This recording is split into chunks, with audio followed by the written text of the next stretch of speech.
Okay, so we've finished stitching all of the elements of this hoop, and if you did the tracing method, then you can just move on to backing the hoop.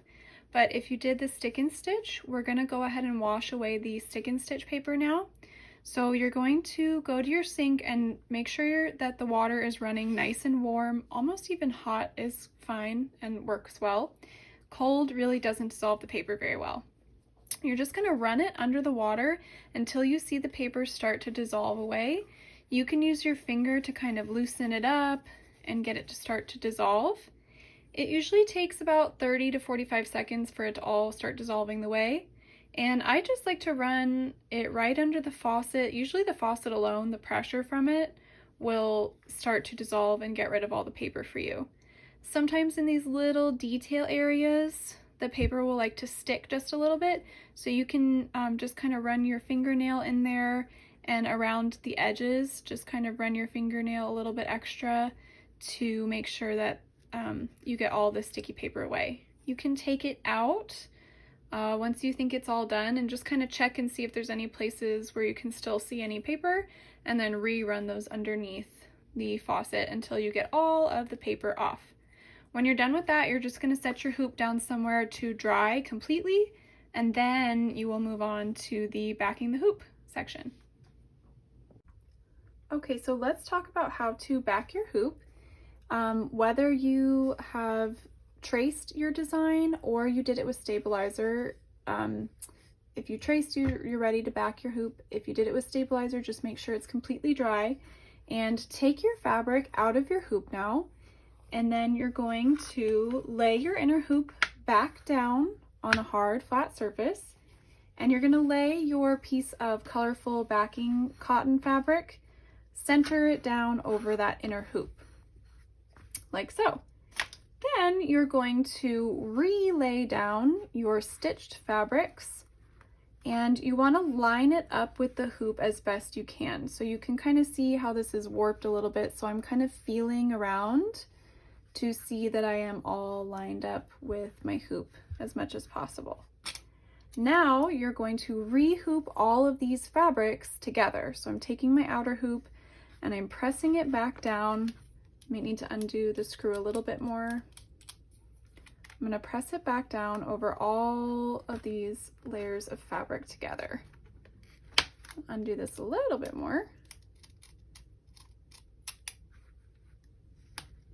See, is third time the charm? Yes, it is. Okay, so then you're just going to re-hoop this. So you're going to start tightening your screw again, just like we did the first time, and also pulling any excess fabric tight, tight, tight in that hoop. So I'm just pulling any excess fabric that I can tight. Once you have it all re-hooped up and tight and exactly how you want it hooped, you're going to take a pair of really sharp scissors, or fabric scissors if you have them, and you're going to start cutting away any excess fabric all the way around the hoop. So I like to start by just kind of going around once quickly and getting most of the excess off, like so. And then I usually go around once more and cut closer to the seam of the hoop. So I'm trying to get all the way down to that wooden seam in here. So I'm just cutting as closely as I can.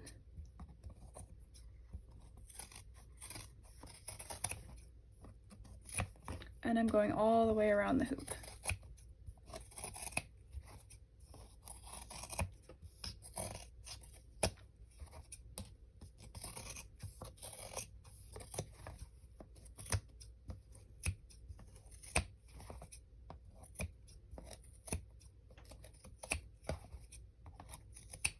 Okay, so it should look just about like that when you're done. Then you're going to take a really strong glue or a hot glue gun, and you're just going to place down a little bit of glue starting to work around the back seam of the hoop here. And take your piece of backing twine and lay it down over the seam of the hoop over the glue. So we're just kind of covering up any of that fabric that we cut away.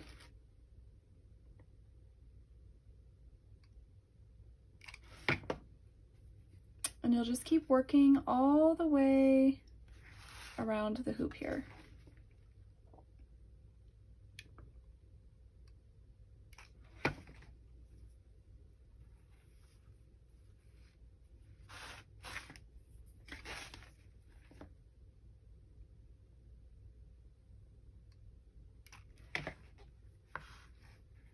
Once you get close to the end here, you can kind of check and see if there's any excess twine and just cut it away so that it'll fit perfectly.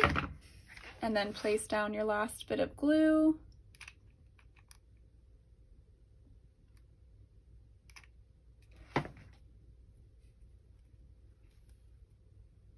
Hold that down for a second.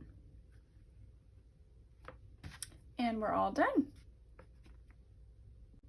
So congratulations, you have finished the Gourd Vibes Only stitching pattern and kit, and I hope you enjoyed it and you'll join me for another embroidery adventure soon.